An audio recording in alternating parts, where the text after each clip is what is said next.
The views and content expressed on the following program are provided solely for informational and entertainment purposes. They do not constitute legal advice. A podcast is not a substitute for retaining a competent, licensed attorney to advise you on your specific legal situation. Break the business, place work and work is play. Power into creators, have fun along the way. Break the business, doing what it takes. Celebrate success and learn from the mistakes. How's it going, everybody? Welcome to the show. It is time for Break the Business, where we empower indie creators and have some fun along the way. I'm Ryan Kairalla, and it is a pleasure to have you here this week. Oh my goodness, do we have ourselves a program? Lots of fantastic stories to talk about, really thought-provoking things. I'm looking at the show rundown this week, which is where I have our topics written out, and oh my God, we're tackling the big stuff today. We got the stupid little stuff too. We're going to talk more about the Madam Web trailer that I continue to be obsessed with, but we got some hard-hitting stories too that we're going to talk about, and boy, oh boy, did we just bring it in terms of guests this week. Joining us on the program this week, two really terrific industry executives, Gary Jones and Spiro Arkoudis from Medi Music joining us. This platform is really, really cool. I have always been a really big fan, folks, of music as medicine. I am a huge advocate of the therapeutic aspects of music, the power of music to heal pain, to ease stress, to make it easier to go through traumatic and difficult medical events. I really believe in this stuff, and there's a lot of science behind it. And so I'm excited to get to talk to Gary Jones and Spiro Arkoudis all about the stuff that Medi Music is doing in this space to create favorable outcomes for people who are in hospitals. Really, really important stuff. Excited for that in the next segment. Also excited to bring in our co-host this week. We always love chatting with Katie Zaccardi. Hi, Katie. Hi, Ryan. It is so good to see you. Katie, I got to bring you in on the Madam Web silliness. For the viewers and listeners out there, I promise this is the last week I'm going to talk about this Madam Web trailer. But I continue to be obsessed with it, and you know I can't talk about something involving pop culture, especially with the cool young teenage stuff, without bringing Katie Zaccardi into that conversation. Her voice is too important to be left out. I want to tell you, Katie, about the silliness that we got involved with last week. Okay. So first thing I want to do, ask you, how familiar are you with the movie Madam Web and the completely unhinged Madam Web trailer that was all over TikTok a couple weeks ago? So I'm basically familiar with the lore. I haven't seen the movie, but I've heard a lot about how bad it is, and that I think it's just kind of like camp at this point. So I know enough, but not all of it, you know? Camp, I think, is a good way of describing it. Elisa Rockdock, who was the co-host last week, said she thinks that Madam Web has now reached a point in our filmmaking zeitgeist that it's going to eventually become one of those kind of movies that people watch at midnight showings every year in the East Village, and you shout things at the screen like Rocky Horror Picture Show or The Room or something like that. Yeah. And Lisa thinks I did not do it. I did not. Oh, hi, Mark. Oh, hi, Mark. Yeah. Yeah, it's giving that. I feel like, especially in the way I've seen people talk about it, not only the script, not only the story, but also just the acting, the line delivery, literally everything about it is camp. It's just camp. Well, and you don't even have to get as far as actually buying a ticket to watch the movie to enjoy how insane this film is, because the trailer itself gives you enough to enjoy. And TikTok had a field day just breaking down some of the craziest parts of the trailer. And I think the part of the trailer that's gotten most people laughing and just joining together in one singular moment of just thinking how crazy this is has been the line about halfway through the trailer where the main character, played by Dakota Johnson, is talking about the main antagonist of the movie, Ezekiel Sims, and she utters a sentence that is just so disconnected from any sentence that any actual human being would say. It is a sentence that tries to cram an entire movie's worth of exposition into one sentence. The sentence is Ezekiel Sims, he was in the Amazon with my mom when she was researching spiders right before she died. So a lot of things that are nuts about this sentence. One, it's so many words, 17 words in one sentence. Two, in a flabbergasting act of just grammatical terrorism, the subject of the sentence changes halfway through. Because first we talk about Ezekiel Sims and he's in the Amazon with the mom, and then it's while she was researching spiders right before she died. Like halfway through, we're like, all right, we're changing the subject of the sentence. It's crazy. And to top it all off, the way that Dakota Johnson reads this completely unhinged line makes it all the more spectacular. I'm going to go ahead and play the trailer for you. We've played it for everybody else the last couple weeks, but you could enjoy this along with everybody else. Also, is her mom Leighton Meester? You expect me to know that? Here we go. Oh my God. Sims. He was in the Amazon with my mom when she was researching spiders right before she died. Wait, I recognize. Like, One more time. Give us nothing. You know what I mean? I've seen that man before. So who is he? Ezekiel Sims. He was in the Amazon with my mom when she was researching spiders right before she died. I hated that. I really did not like that. Thanks, I hated it. And one of the things that we pointed out, and also the other thing that makes that line great in the trailer is the stingers that they use. Goom, goom, goom, goom. And it's so unfair to Dakota Johnson. And we were quick to point this out last week. I don't know. know. It is because she's look, I mean, everything I've seen her in, I've never been like, oh, she's a terrible actress. She's a perfectly fine actress. That line is unreadable. And one of the things that we decided last week, Katie, is that there is no actor, living or dead, that we think could read that line well. Like, you could have put that line in like Daniel Day-Lewis's hands or Meryl Streep's hands, and they're not going to make that line work. It's just an impossible to read line. I don't know if I agree with that. Well, I'll tell you. Well, first of all, okay, what actor, living or dead, do you think could possibly read Ezekiel Sims? He was in the Amazon with my mom while she was researching spiders right before she died. Well, yeah, wait. I'm sorry. Wait, right before she died. Is that the end of the sentence, or is there another word after that? No, that's it. Oh, okay. oh. Yes, I said the word "well" at the end because of what I was asking you at the beginning. Could she confused me so much because it was literally so many words. Because there were so many words. That sentence is so long. You forgot the question I was asking at the beginning.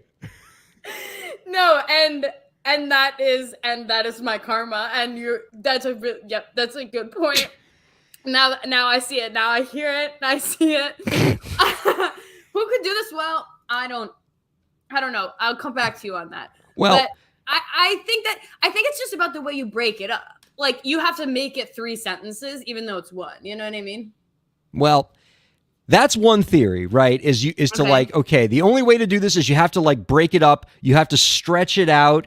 You need to like try to make them separate thoughts. Like maybe do it like Christopher Walken or something, right? Like, yeah. She was in the Amazon with my mom. But what we decided last week, Katie, is that that's not the approach you take. Okay. If you like to read this line well, we decided that the only way to read it well is to accept the fact that it's a terribly written line.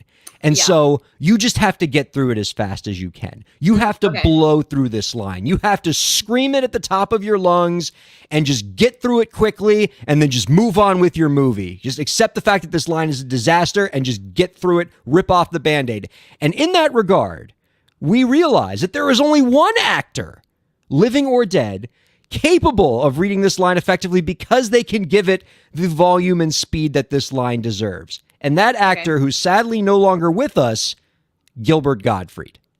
Okay. And even though he's no longer with us, the famous comedian, famous for voicing, among other things, the parrot Iago in the Aladdin cartoons. Even though he's no longer with us, what we do have with us is Gilbert Gottfried impersonators.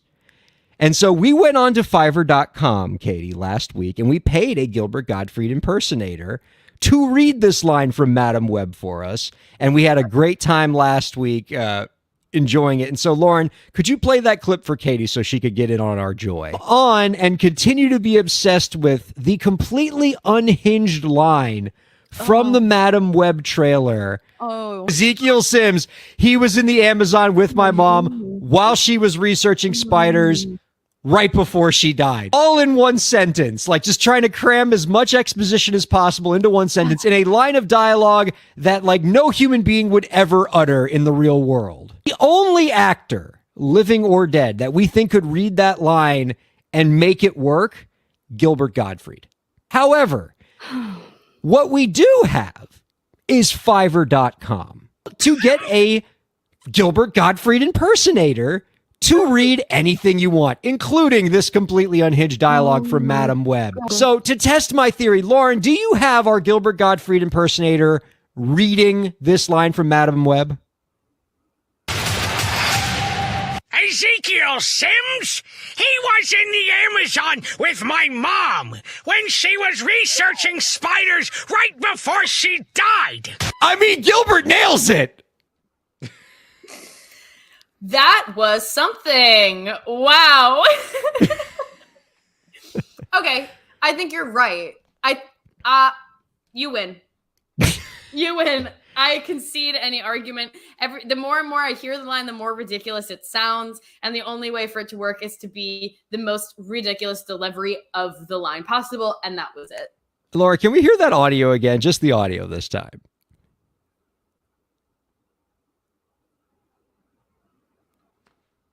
Where is any minute now? Ezekiel Sims? He was in the Amazon with my mom when she was researching spiders right before she died. Ezekiel Sims? We're gonna hear it twice. He was in the Amazon with my mom when she was researching spiders right before she died. Yeah. No, yeah. Because it really captures like the disbelief of like, this guy? Yeah. Right. Whereas, Dakota's delivery is like very factual and emotionless, which like you can't, there's got to be something more going on. And this is giving us like, can you believe this guy? Which I can get down with. You're so right about this, Katie. I've spent so much time defending Dakota Johnson as an actress here, but you're right. I'm sorry. It's she's the problem. I'm sorry.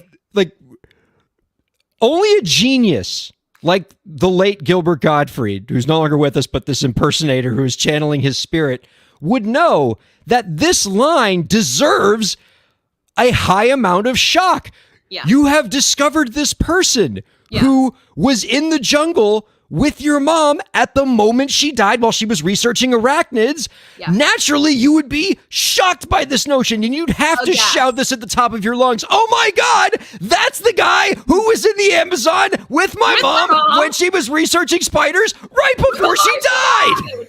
Exactly. And I feel like if Dakota were to deliver it, because like she's not going to yell, she at least needed to be like, I think space it out more of like, that guy, he was in the Amazon with my mom when she was researching spiders right before she died. But she gave us nothing. So like even my line delivery was better than hers. Let's be honest. And but personally, I prefer this just like outraged, just like a gassed version of like, are you kidding me? This guy, Ezekiel. This guy. Not again. Always in the Amazon with my mom. And the other nice thing about Gilbert Gottfried reading this line is you get to imagine, because like, I don't know how what you see in your mind when you hear Gilbert Gottfried saying that line, but what I hear in what I see like imagining is just the bird from Aladdin saying that line. Yeah. Like just crackers flying out of Iago's mouth while he is shocked at the sight of Ezekiel Sims being in the Amazon with his mom. In fact, I want to do this for the audience right now. Audience, millennials, I'm talking to you because this is in your film wheelhouse, all right?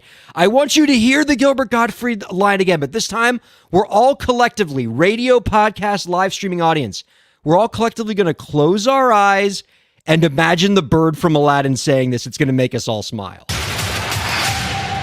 Ezekiel Sims? He was in the Amazon with my mom when she was researching spiders right before she died. My favorite part is just with my mom. We were actually debating that last week of what is funnier, the way he says mom or the way he says died. I like died, but I almost feel like it's actually not like appalled enough. And with my mom is like really carrying it because it's like, like My mom! with my mom, like, and it's like that's such a good point. He was with your mom, and what is that about? You know what I mean? It is an important line in the sentence, right?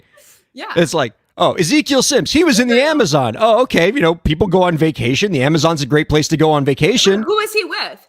With my mom. Oh my God! Oh my God. When? I mean, when was she like, was it just on any one of her expeditions? No, it was on the one right before she died.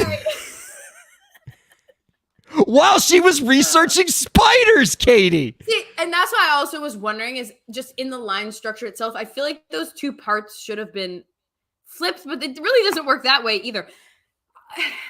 It's a lot to think You don't about know here. how much time I've spent, Katie, like one of those crazed detectives who got kicked off the force for getting too close to a case, like drawing red bits of string all over my office, trying to find ways to fix that sentence.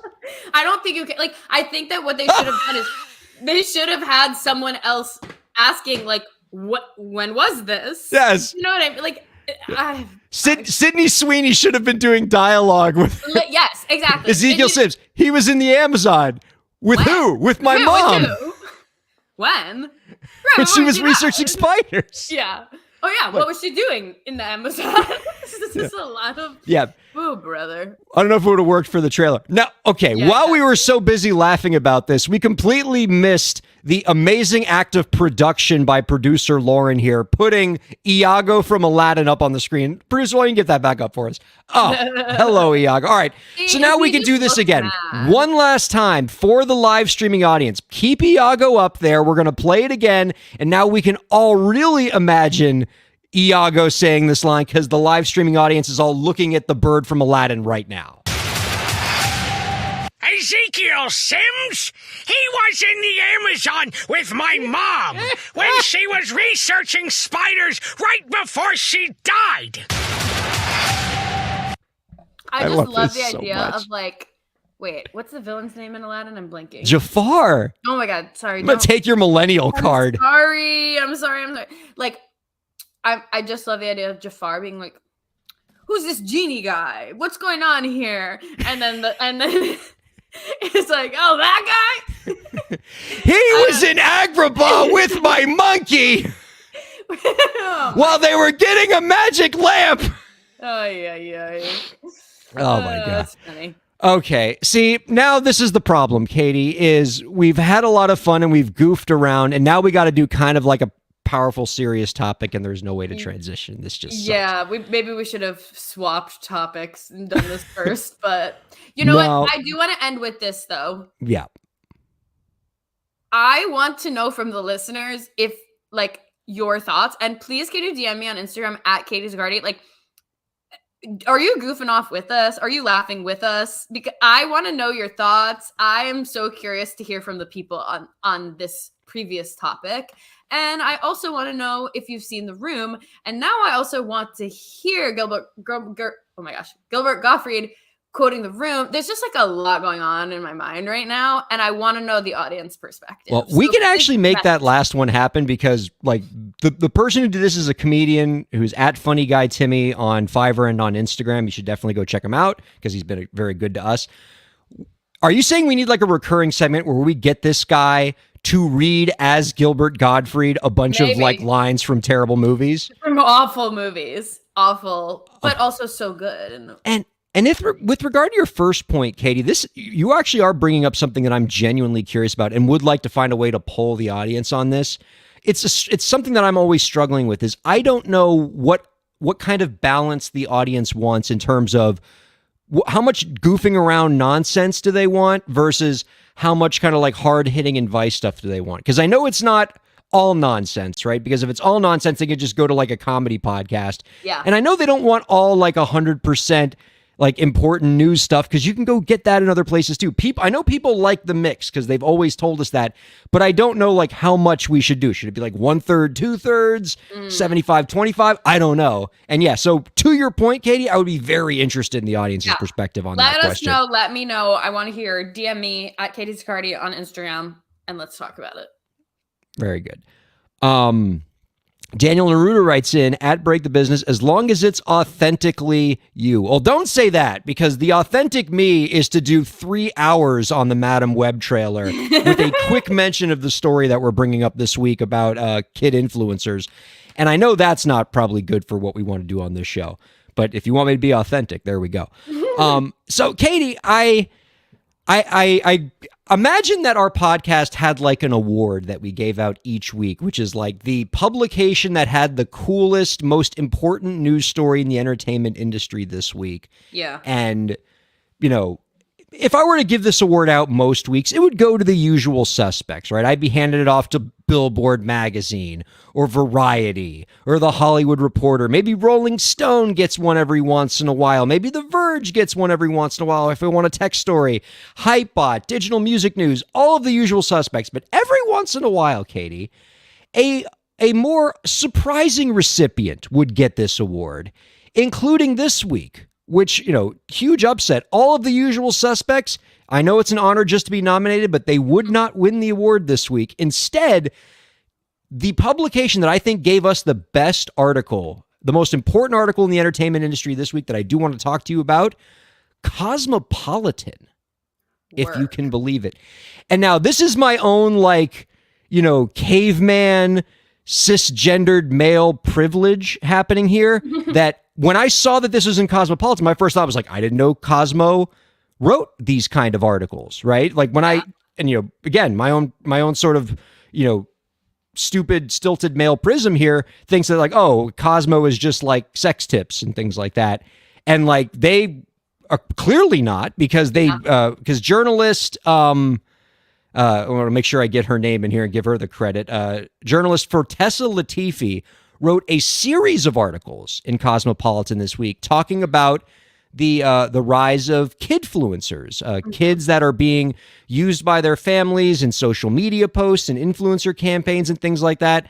Talking about not only the rise of this group, but also the dark side of what it means to be a kid influencer and, you know, what it can mean for them psychologically, personally, financially, legally. There's a lot to unpack here. And I thought the articles were really powerful. And just to give you a quick intro. So we said that Cosmopolitan talked about the adverse impact that these kid influencers go to when their, quote, Sharonter parents post about their kids' lives on social media. Fortessa Latifi chronicles how many influencer parents are facing strong temptations to include their kids in their content, particularly family-related posts or kid-centered posts, because those tend to come with lots of views and often lucrative brand deals. And you know, it's a phenomenon that I have, you know, somewhat familiar with because I have, you know, worked with influencers in the past. I've had kids as clients in the past and have had a range of challenges and difficulties with that. I sent you the article, Katie. I know you were blown away by a lot of what you saw in there. Yeah, I think it brings up a lot. And there's so much nuance to this conversation. One of the biggest things that I couldn't help but thinking is really just making the comparison to child stars. And I almost feel like in the 90s, I guess, there was a lot of kid stars that then ended up sort of going a little cuckoo in the 2000s. And we saw that, and it hasn't happened as much, or at least it hasn't happened as much in the public eye recently, or at least when it does happen, it really does seem to be these kids who were kids in the 90s and who are now getting older. And I just feel like when we look at those people, we're always thinking it's so bad. Their parents forced them into this. Like, you know, it's the same exact thing as what these kidfluencers are being forced to do. But I think that because they're not two things that make it different and worse, in my opinion, because they're not movie stars, it's a lot murkier. Like, who's getting paid? Are they getting paid? Like, at least when a kid is on in a movie or on a TV show, the kid has been hired specifically to do a job on a TV show, and they're probably getting paid, or it's going into like a trust of some sort. That's their money. Now, I know that there are a lot of kid stars. I think like Jeanette McCurdy is one of them who like had to, you know, they have to support their family, and that's not great. But for the kidfluencer aspect of things, the kid's not being hired to do anything. It's not even their account. So who's taking the money? You know, is the child benefiting in any way, or are they simply being exploited? I mean, even if they are making money, would you call that a benefit or an exploitation? That's a conversation to have. The second part of it too is that not only are they actually, I didn't even finish that point. The point I was going to make was, I think that as the public, in the public eye, we also don't see it as serious or as work because it's social media. So it's a lot harder to distinguish, like, oh, this kid that this parent's probably forcing to do videos, but the parent's passing it off as like, oh, I just happened to catch this moment on film. Like, it doesn't look bad necessarily. Yep. It doesn't look exploitative necessarily, because it's just like, oh yeah, well, I film videos casually when I feel like whipping out my phone and a funny thing happens. So this isn't work. This isn't bad. This isn't whatever. So I feel like it's a lot harder to differentiate.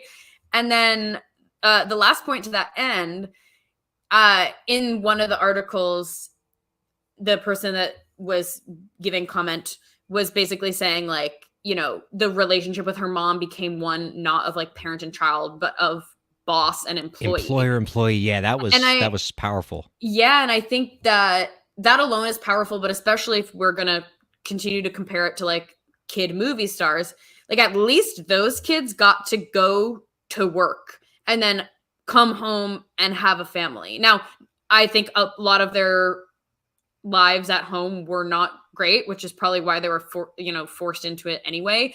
But in this situation, there's literally no separation. And I just think how sad that must be to not even have the chance to have any type of normalcy in your family life because your own parents are the ones who are forcing you to do this. So that, I know I just said a lot. There's so much more to say, but it just made me, those were the first things that kind of came to mind reading this. And I think it's really sad when we watch these movie stars, we tend to have conversations about like, this is really sad. They shouldn't be exploited. Like there needs to be more said around this. And we need to be having the same conversation around social media too.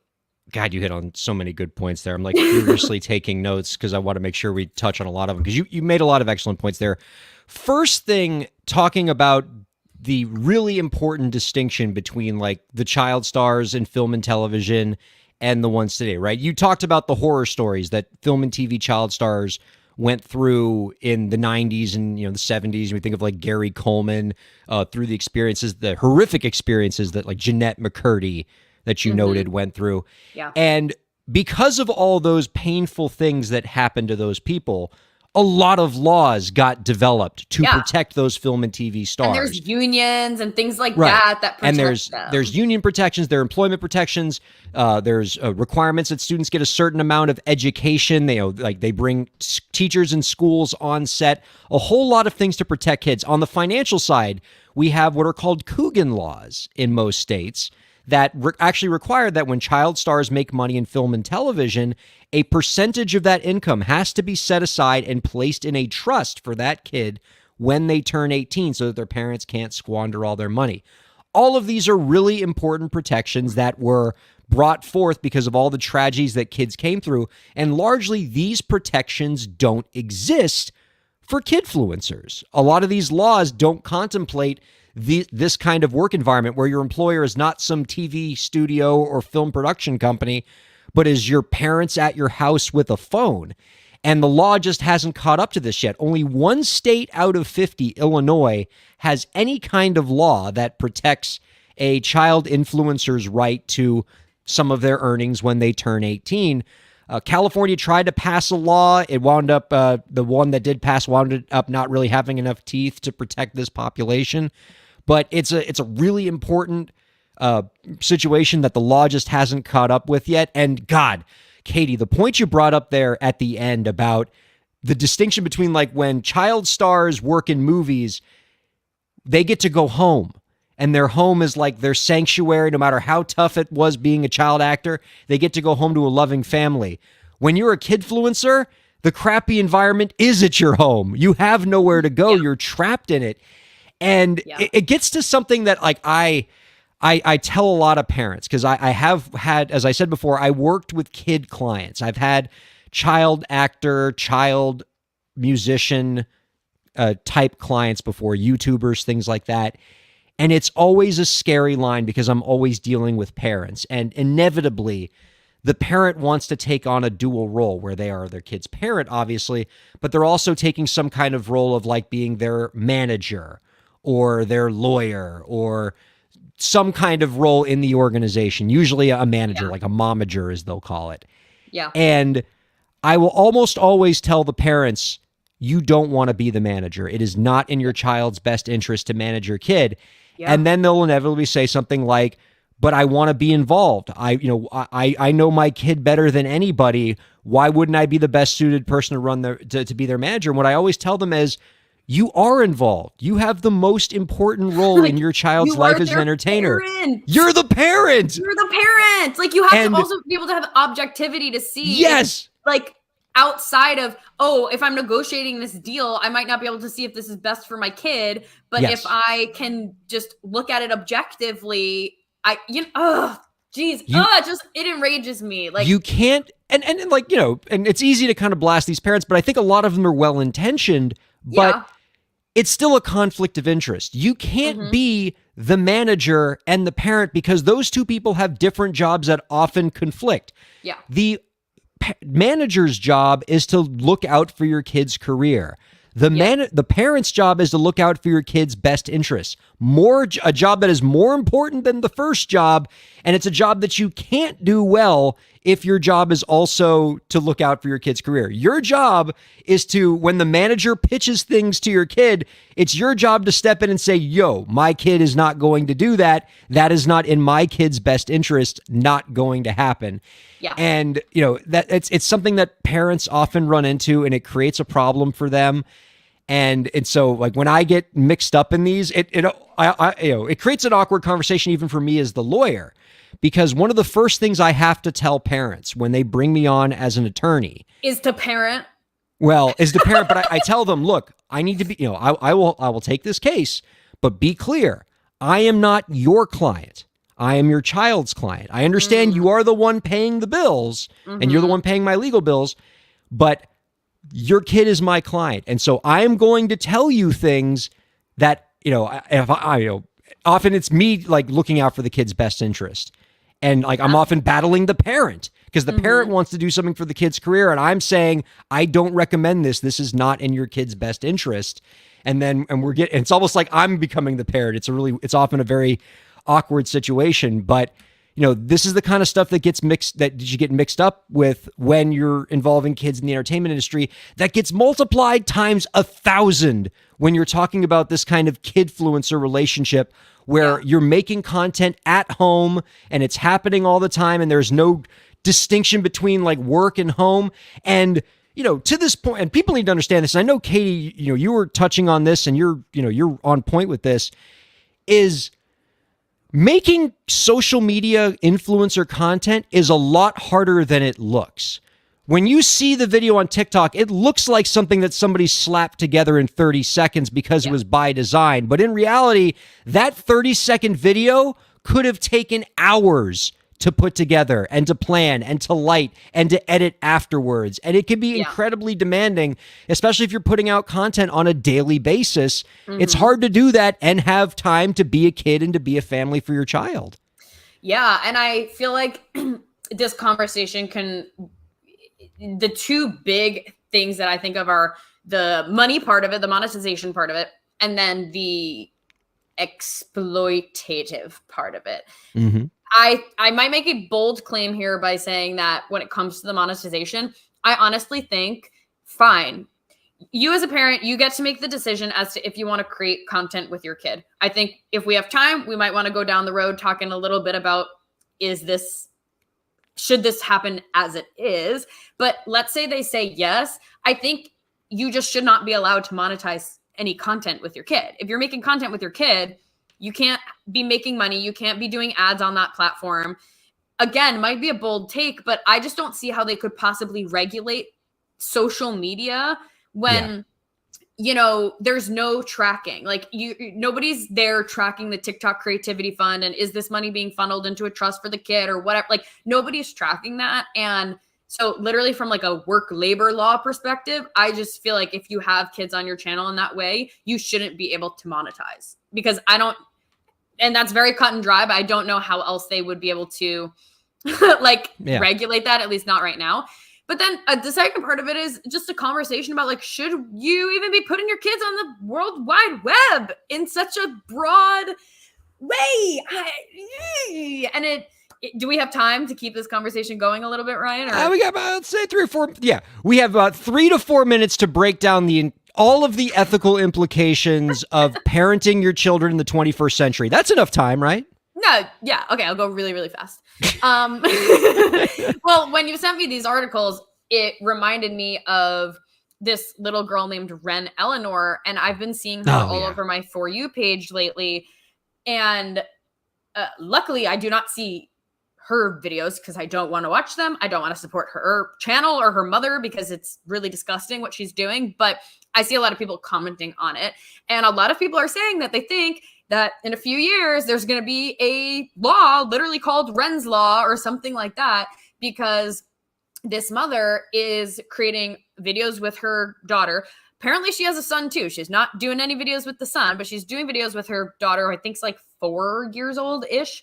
And let's just say they're very suggestive. Suggestive. I think you could watch some of the videos. Like there's videos of her eating things. There's videos of her. Okay. Yeah. Okay. Yeah. to unsavory audiences. Yes. They are okay. Yeah. Yes. Say no more. Got it. I'm with you. Yep. And this is, I know, a sensitive topic, but all of that to say, people are going to her and saying, hey, this is inappropriate. If you look at the comments of the videos, people are treating it inappropriately. They are being gross. They are being disgusting. It is getting into the hands of the wrong people. And not only is she not stopping, but she doesn't seem to care, or she's acting kind of aloof about it, which I think is just a strategy because she must know what she's doing, and she just continues to do it. Who knows with these parents? Who knows? But either way, where's the protection? And maybe she knows what she's doing. Maybe she doesn't know what she's doing. But either way, a certain result is happening, which is it's just getting into the hands of the wrong people. And this poor girl who has no autonomy, no ability to use the internet or have a say, is being taken advantage of. And she is not the first person for this to have happened to. Unfortunately, I doubt she'll be the last. And I don't really know what the answer is, but I think that is a huge part of the conversation too, where it's just like, you go down that road and it gets really scary. Sometimes it really is just funny videos of kids and you leave it at that. But sometimes it actually is true exploitation and putting kids potentially in danger. Yeah, we didn't even get to like the whole notion of just consent, right? That you're literally putting these kids literally in these projects without their consent, and Yeah. even if like your 5-year-old wants to do it, like they're not of the age of consent to be able to Yeah. commit to agreeing to something like that anyway. They're not old enough to sign a contract, and so that's troubling. Yeah, there's a lot to dig into this topic. We might have to continue this for like another week or something. I don't know. Yeah. Really, really powerful stuff. Let's take a break. We got our guests Gary Jones and Spiro Arkoudis coming up after the break. Thank you all for checking out Break the Business. We'll be back in 2. Break the Business is presented in cooperation with Ryan Kairalla, PA. Ryan Kairalla, PA is a law firm providing transactional entertainment legal services, including contracts, business formation, commercial law, copyright, trademark, and more. Ryan Kairalla, PA, Miami, Florida. rkpalaw.com.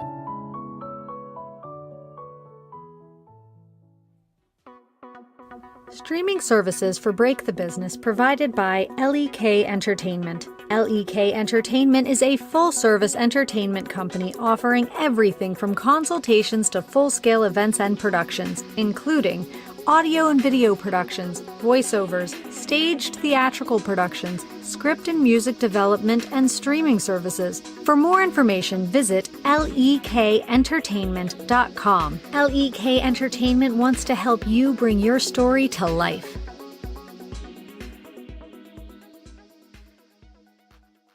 Thanks for supporting Break the Business. If you have a question or topic that you want us to discuss, email us at breakthebusiness@gmail.com. You can follow the host, that's me, on Twitter at Ryan Kair, and you can follow the show at the BTB Podcast. Be sure to subscribe to the show on Twitch, YouTube, and Facebook, and on all major podcast platforms. And now, let's get back to the show. Welcome back to Break the Business, everybody. Ryan Kairalla here, tripping over my words, and that just in case you didn't know if we were live or not. Thank you all for checking us out on all major podcast platforms and all major live streaming platforms and on SiriusXM 145, wherever you're checking us out. Man, we are just so glad that you are. And you'll be soon be able to check us out on volume.com. We're really excited for that. We got some great stuff coming up next month. We're excited to be joining that streaming service. Coming up now is our interview with Gary Jones and Spiro Arkoudis from MetaMusic. We are honored this week to be joined by 2 executives working on the cutting edge of music as medicine. Our first guest, Gary Jones, is the co-founder and CEO of MetaMusic, a platform that generates personalized calming music that can be used by patients to ease pain and stress. Joining Gary is Spiro Arkoudis, the CRO of Tuned Global, a platform that powers the back-end tech for MetaMusic and ensures that artists and labels are compensated. Let's find out more together about how this collaboration has flourished and what it means for patient care and mental health. Gary, Spiro, thank you so much for being on the show this week. Thanks for having me. Thanks for having us, Ryan.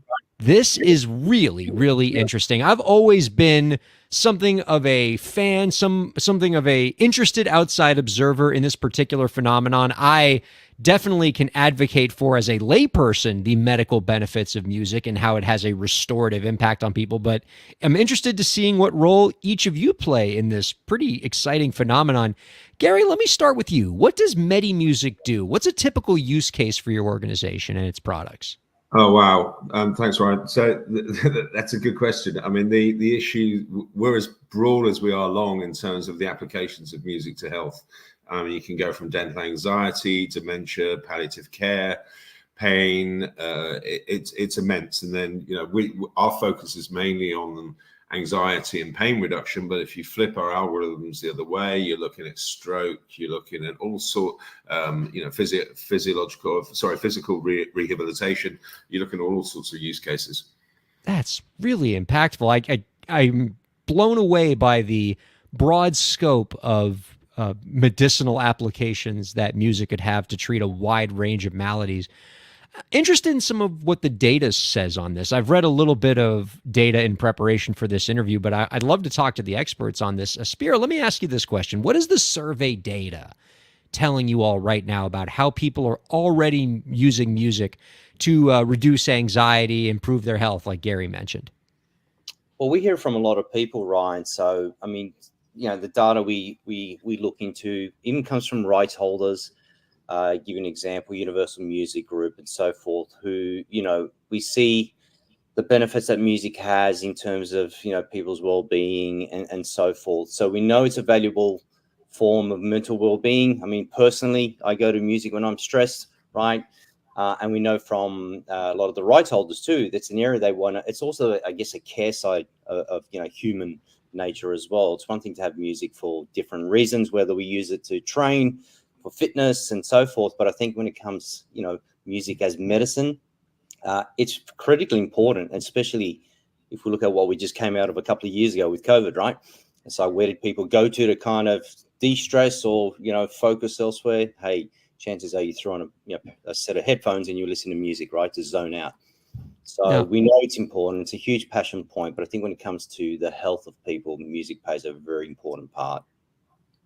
And Spiro, you guys are seeing some hard quantifiable data that speaks to the medical benefits of music. This is more than just placebo effect or music makes us feel good. And so if we feel good, we're going to maybe feel better. But like, you're seeing real quantifiable data on this?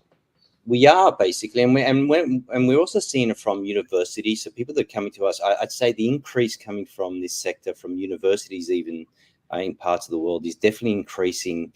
And it touches upon points of, and I'll let Gary talk to elements such as dementia and so forth. Epilepsy and all sorts of, I guess, illnesses and elements in human society where music is being used as a medicine form, right? A tool. And so we're seeing it. It's still interesting gathering the actual data to sort of say, where does that actual data exist outside a general survey? But I can tell you, coming from those type of institutions like universities, and yesterday I was speaking to someone in a robotics company who's working with elderly people, and the one thing they're trying to figure out is music. How do they get this music? And it's not just playing music in a background environment, but it's also the cognitive elements it provides is where they're focusing their energy on when it comes to music, right? So I think the data is out there. I think the data, people are looking more into it at the moment. It will come more to hand. But we absolutely seen the increase in appetite for it as well at the moment. Well, Gary, since Spiro brought it up and mentioned your name, can you talk about some of the more surprising medical benefits that you've seen music have for patients? Maybe some maladies that we might not associate as being something where music could be effective that might impress us? I think if I may, I'll pull it back a bit. We all self-medicate with music, and when we listen to music, we listen to it as a whole, but the brain actually splits it. So kind of the left side is lyrics, the right side's music. The amygdala deals with emotional response in music. The hippocampus deals with music and memory. The auditory cortex deals with separation of sounds. And if you think about it, one of the things I get all the time, or quite frequently, maybe not so much now, is someone turn around to say, "Can really music be dispensed as medicine?"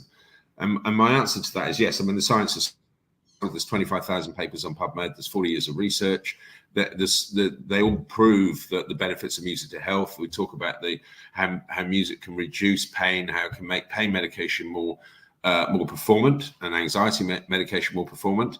But the key thing is, if you strip music away from our day-to-day life and think about what we do, rhythm and tempo, key components of music. Without rhythm and tempo, we wouldn't be able to walk. The auditory cortex I mentioned earlier, about how the auditory cortex processes tone and harmony and frequencies and all the kind of things that impact our day-to-day life. We wouldn't be able to sit in a restaurant and have a conversation if it wasn't able to do that. And all those elements that it processes are elements of music. The base, the motor cortex and the base of the brain deal with power in music, and we wouldn't be able to process that without them being there. And our day-to-day life, it's if someone shouts at us or talks quietly to us, that's how we differentiate the difference between a threat and someone being friendly. So I think, one of the things that has surprised me as I've dug deeper and deeper into this, to answer your original question, was how much of the brain is involved in the processing of music. And we still don't know enough. We don't know enough about the brain. We don't know enough about how it's processed in music. And, there's some great books out there that deal with Professor Daniel Leffinson.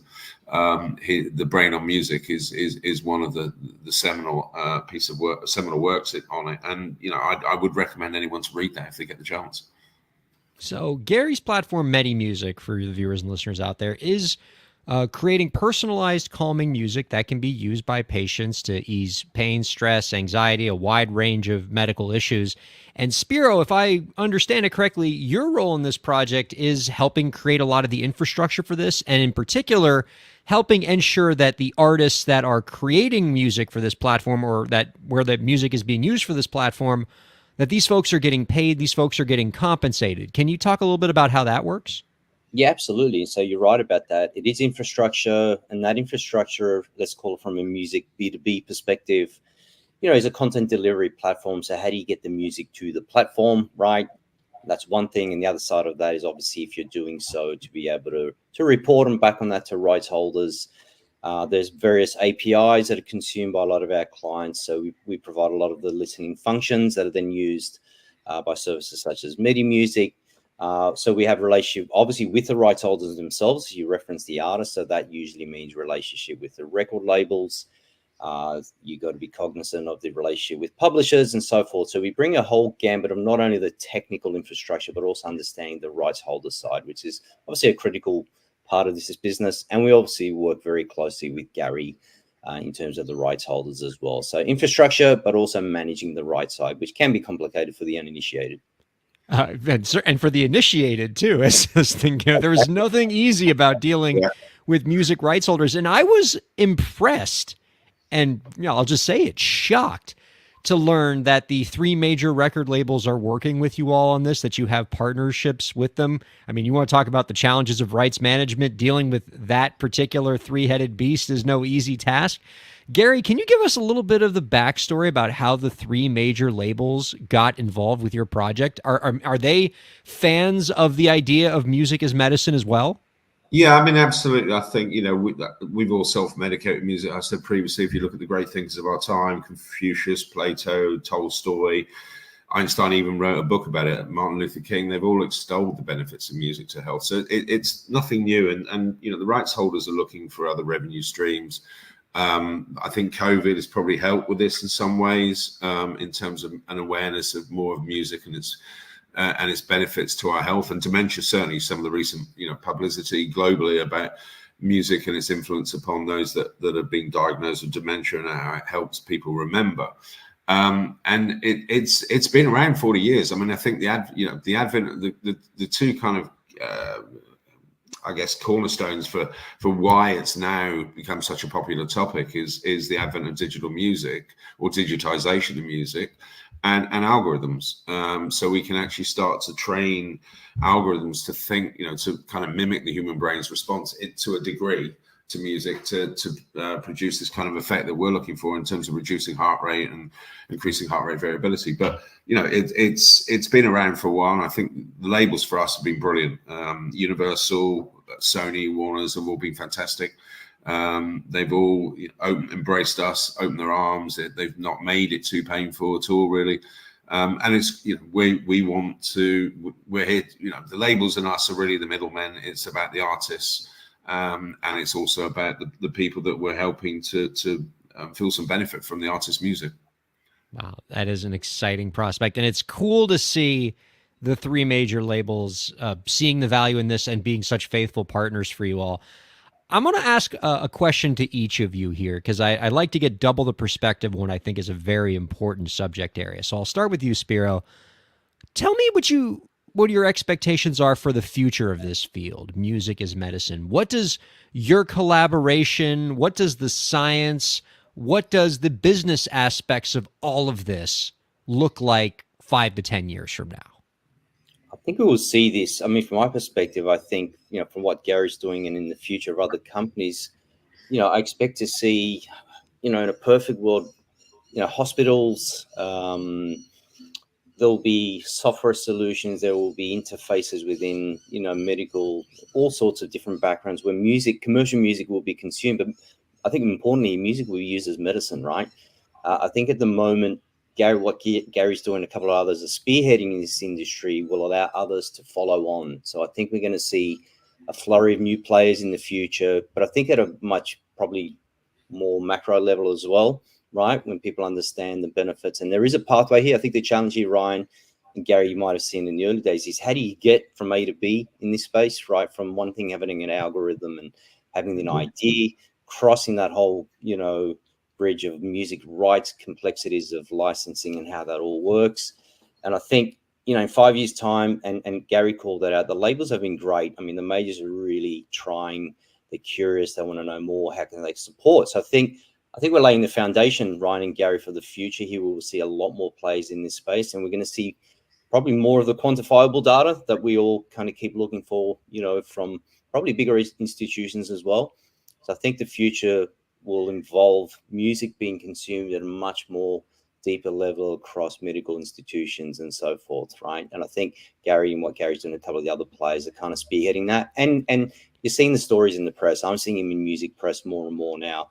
Yeah. Universal's Health Summit a couple of weeks ago in I think it was a couple of months ago in LA. So more and more of the rights holders want to play their part in this as well. Gosh, that's an exciting prospect, both for the patients and just the regular folks out there who are going to benefit from the medicinal properties of music, but also what it means for rights holders and artists as well. Gary, let me ask you that same question. Where do you see the field in 5 to 10 years? Yeah, no, I completely agree with Spiro. I mean, Spiro and I have been, God bless him, right from the start, he's been on this journey with me. When I phoned him up with a wacky idea one day, and him and Colin, and they've stuck with me and seen it through, and I'm wholly appreciative of that. But I was at Lucy Granger's conference, the Lucy Granger's conference in LA that Spiro's just alluded to in the summer, and they are adamant that this is going to be a major source of revenue for them, and a major route for listening to new music and existing music and old music. And I think in my, I often feel like Medi Music is a crash test dummy for the rest, for the future. We're kind of some of the things that we're doing, nobody's ever done before. We're all about efficacy and ongoing efficacy and trials. And we go into a trial situation, and we're doing the same kind of documentation, going through the same process that Big Pharma goes through, yet we're a therapeutic. So, you got a 468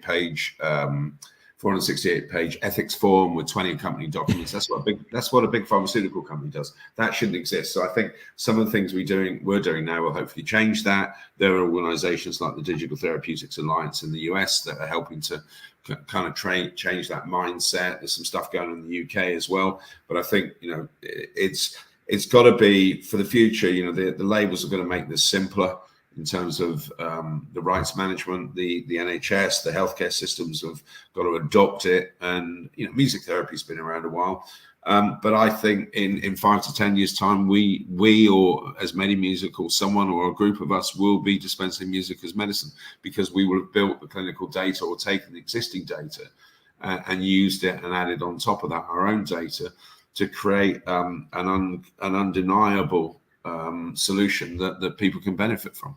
Well, certainly no easy task trying to affect change either in governments or in the 3 major record labels. And so I commend both of you for going on that journey and finding the excellent partnerships that you've had along the way. Before we go to our final question, let me just ask you real quick, Gary, where can our viewers and listeners go if they want to learn more about all this? So if they want to know more about Medi Music, please go to www.medimusic.co, not .com or .co.uk, but .co. Get in touch, reach out. I'm on LinkedIn. You'll find us on LinkedIn. If you've got any questions, just please ping me a mail. I try to answer everything that comes in related to us. Any questions we get, I could probably get 20 or 30 emails a day from people asking questions, but I'm always happy to answer them when I've got time. And bear with me, I will get back to you. All right, Spiro, let's start with you on the final question. And as you're answering that question, of course, you're welcome to let us know where we can find out more about your company as well, Tune Global. But last question for you, Spiro. Do you have any last tips for the indie creators out there to help them move their careers forward? I think be curious, continue to be curious, ask questions, research, right? Build networks. I think it's really important to build networks in this industry, right? Read, follow blogs, and if you contact people. I mean, I'm a firm believer. I am a sales guy, but I contact people. I'm curious. If I see someone talking about a subject matter I think is important to me, I'll try and connect to that person, go find them on LinkedIn. Don't be shy. Ask questions. Ask as many questions as possible, and build a strong network. I just find, one way to kind of get ahead and understand, you got to build a really good support base and network around you. So build your networks. Ask the questions. There are no dumb questions, right? and that's how you kind of build, I guess, your wealth, your knowledge system, and grind away. Don't give in. Always chip away. Let's get more good advice. 2 pieces of good advice for the price of 1. Over to you, Gary. Take us home. Same question. Any last tips for the indie creators out there? Well, not surprisingly, I agree with Spiro, but I mean, I'll add to that, always be refining, kind of picking at what you're doing, trying to make it simpler and simpler and simpler so it's easier for people to understand, and never say no. You know, you never know. Someone contacts you and said, hey, I want to chat, I want to talk about something.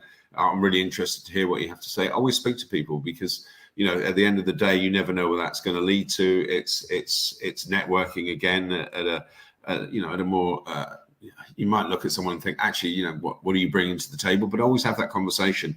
And I agree with Spiro, networking is key, absolutely key. And pick up the phone or use email, speak to people, contact people. All they can do is turn around and say, no, I'm not interested. And it costs you nothing. I love that piece of advice. Music as medicine is such an endlessly fascinating subject area that I feel like we've only scratched the surface on this discussion. And so I hope maybe we can bring you all back again sometime to talk even more about it.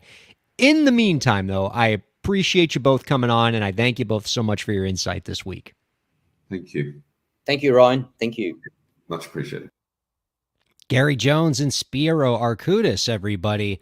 Really terrific conversation. Really important topic. I definitely meant it when I said we want to have those folks back on real soon.